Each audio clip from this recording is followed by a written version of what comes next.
DoorDash shares driven lower despite solid fourth quarter results. Total orders and marketplace gross order value topping Wall Street estimates, but the company facing regulatory costs amid steep competition in the food delivery arena.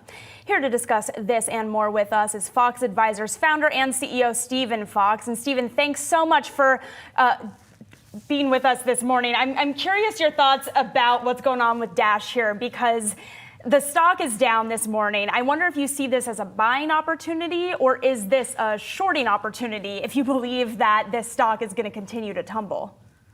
So it's probably somewhere in between. We fully recognize that, greed is good on Wall Street, but let's put it in perspective. The stock has done tremendously well since the end of 22. It's up about 150% or more. It's done well year to date. It's up 28%. Basically what happened is the company is setting guidance that it believes it can do, taking out sort of that beat and raise expectation from the street, which in the context of the growth isn't that bad, but it leads to some sort of adjustment in the stock price near term.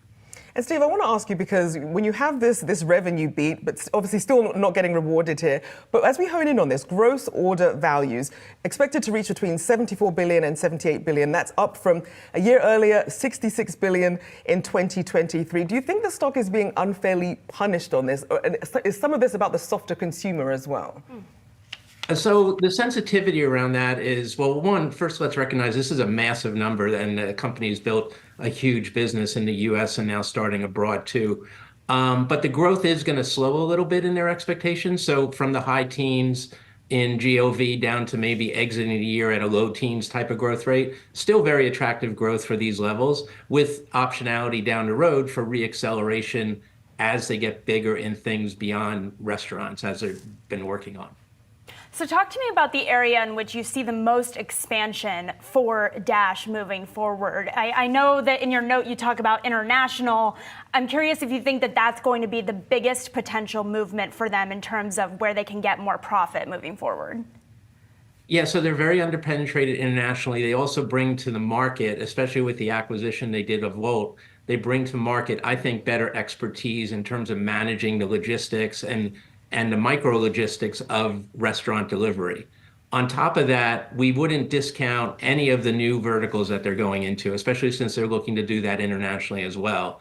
So things like groceries, convenience stores, they're making very good progress in those areas, but they do require investment. We think the core profitability is probably being hit, call it 400 basis points versus, the 4 to 5% type of incremental margins they're getting from just investments. So they are going to invest heavily in these areas, and they have a proven track record of managing these well and turning them profitable. So Stephen, how well positioned are they against Uber and Instacart as well? So I think they're all a little bit different animals when you break it down. I think Instacart by far is the leader in groceries. I think, in fact, people are overestimating DoorDash and Uber's penetration in the US against Instacart for groceries. And remember, Instacart is basically US only for their business. DoorDash is expanding internationally now. Uber does very well internationally in delivery. I think DoorDash is proving that they can compete and even gain share against Uber in different markets. You have to look at it where Uber does well, maybe in urban areas versus DoorDash does better in the suburbs, et cetera.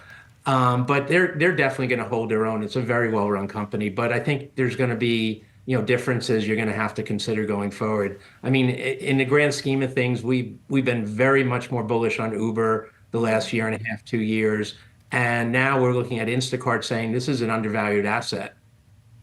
Well, another similarity between Uber and DoorDash is the announcement of this buyback program, Stephen.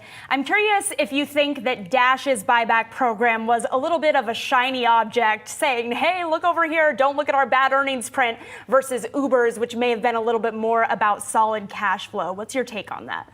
No, I think both companies are really hitting a sort of a sweet spot in cash flow generation and growth in cash flow.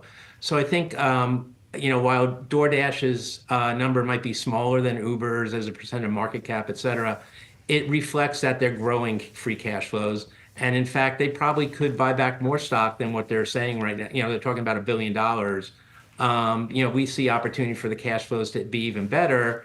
depending on how they invest in the future. I think the biggest difference between DoorDash and Uber is you get a better sense in the numbers for how Uber is investing and growing in new categories, new geographies, whereas DoorDash kind of keeps all of that information closer to the vest.